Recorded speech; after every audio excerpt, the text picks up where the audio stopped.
കൂട്ടുകാരെ ഇന്നലത്തെ കളി കണ്ടാ പഞ്ചാബിന്റെയും KKR-ന്റെയും ഗംഭീര കളിയായിരുന്നു കേട്ടോ. ടോസ് കിട്ടിയ പഞ്ചാബിനാണ് ഒരു ബോളിംഗ് തെരഞ്ഞെടുത്തു. പക്ഷെ KKR-ന്റെ കളി കണ്ടപ്പോ വിചാരിച്ചു പഞ്ചാബിന് പഴച്ചു എന്നാ. കാരണം അവർ 20 ഓവറിൽ 261 റൺ അടിച്ചു. പക്ഷെ പഞ്ചാബ് അത് മറികടന്നു കേട്ടാ. രണ്ട് ടീമിലും ഇറങ്ങിയവരൊക്കെ ബെസ്റ്റ് ആയിട്ട് കളിച്ചു. ആരും മോശം എന്ന് പറയാനില്ല, എല്ലാവരും ഗംഭീര കളിയായിരുന്നു. ഇതോടുകൂടി പോയിന്റ് ടേബിളിൽ KKR 2ാം സ്ഥാനത്ത് തുടരുകയാണ്. അവർ കളിച്ച 8 കളിയിൽ 5 കളി ജയിച്ചു, 3 കളി തോറ്റു. പക്ഷെ പഞ്ചാബിന് 8ാം സ്ഥാനത്തിന്. അവർ കളിച്ച 9 കളിയിൽ 3 കളി ജയിച്ചിട്ടുള്ള 6 കളി തോറ്റു. ഇന്ന് IPL 2 മത്സരങ്ങളുണ്ട്. മുംബൈയും ഡൽഹിയും തമ്മിൽ 2:30 വൈകിട്ട് 6:30 നമ്മുടെ സഞ്ജുവിന്റെ രാജസ്ഥാനും ലക്നൌവും തമ്മിൽ. രാജസ്ഥാൻ പോയിന്റ് ടേബിളിൽ 1ാം സ്ഥാനത്തിന്. അവർ കളിച്ച 8 കളിയിൽ 7 കളി ജയിച്ചു, 1 കളി തോറ്റിട്ടുള്ള. ലക്നൌ 4ാം സ്ഥാനത്തിന്. അവർ കളിച്ച 8 കളിയിൽ 5 കളി ജയിച്ചു, 3 കളി തോറ്റു.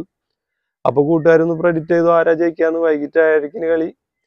ഇന്ന് ശരി ഉത്തരവായിക്കുന്ന കൂട്ടുകാരിൽ നിന്ന് തിരഞ്ഞെടുക്കുന്ന ഒരാൾക്ക് നമ്മൾ എയർപോർട്ട് കൊടുക്കുന്നുണ്ട്. കൂട്ടുകാർ നമ്മുടെ പേജ് ഫോളോ ചെയ്തിട്ട് മെസ്സേജ് അയക്കുക. ഫോളോ ചെയ്യാണ്ട് മെസ്സേജ് അയച്ചു കഴിഞ്ഞാൽ ആ മെസ്സേജിന് നമ്മൾ ഗിഫ്റ്റ് കൊടുക്കില്ല.